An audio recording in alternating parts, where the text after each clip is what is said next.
grandmother's daughter, for those of you who may not know.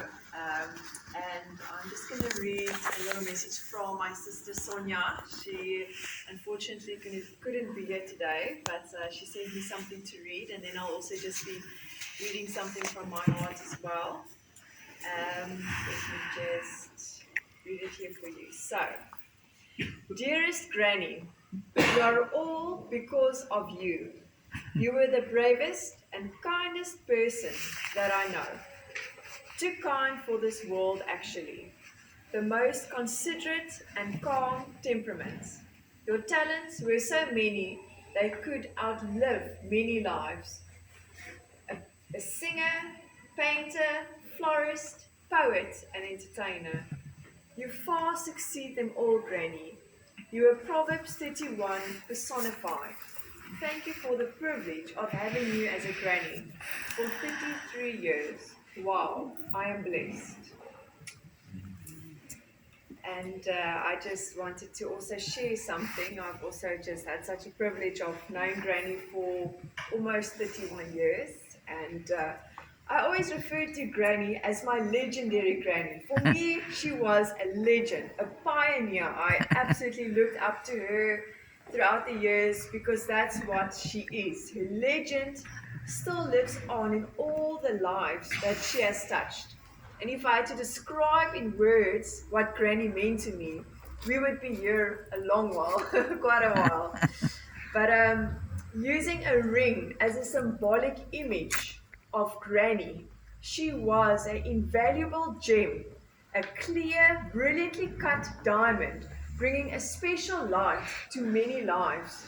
She inspires me to do more and to be more, regardless of where you are or what you have. She was fearless in her travels and made the most of every moment. I am incredibly grateful for all the special times we shared throughout the years and will treasure them forever. And Granny always kept her hands busy with her knitting, whether it was a coat, a beanie, gloves, or a scarf. Every stitch was made with love.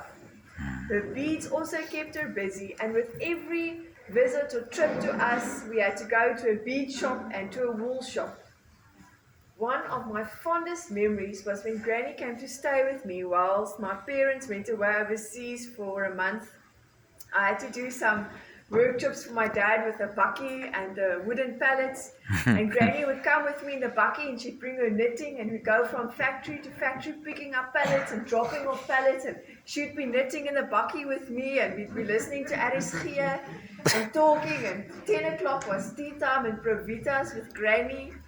And she had so many friends there when she came to visit us. But in the morning, once Granny had a breakfast and a shower and she was dressed, her first order of the day was to see whose birthday it was in her telephone book. And she would call or send a message. And that was one of the biggest blessings I think that Granny was. She would always remember a birthday. She would send a message, she would call and say, no, I need to call, I need to remember it's their birthday or it's their anniversary.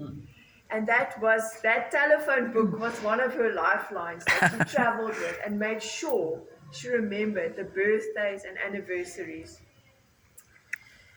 And since Granny moved to Mossel Bay, I had the privilege of spending more time with her. And there was an incredible consistency in Granny.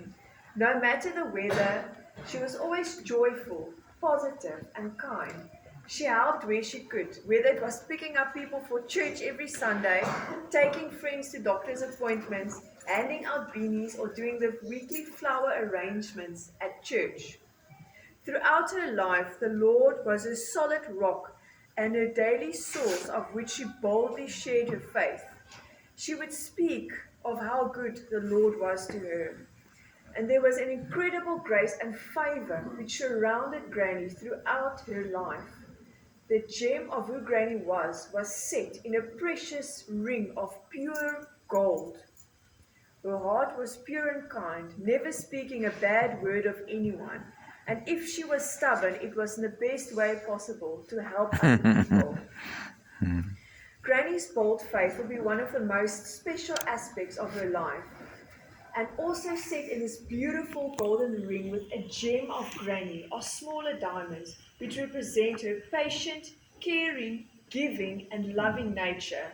She was an example of Proverbs 31 woman who lived out the fruit of the Spirit, which I deeply admire and aspire to be.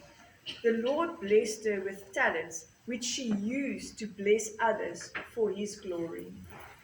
Granny used to travel quite heavy with luggage that was all sorts of bits and bobs. But the one thing she always traveled with was her Bible, and I think that says it all. Being a florist, I thought it would be special just to close off with a few symbolic floral metaphors. Granny had the determination and the strength to bloom like a protea, even if the conditions were tough. Her joyfulness and zest for life is like an African violet which can bloom almost all year round. She had class and style like an orchid in bloom. Like a sunflower, she brought life and light wherever she went. Her softness and gentleness like a lily in the field. Only a double delight rose perfume would come near to describing her sweetness and joy. It's not a goodbye, but until we see you again, I love you, Granny Nelson.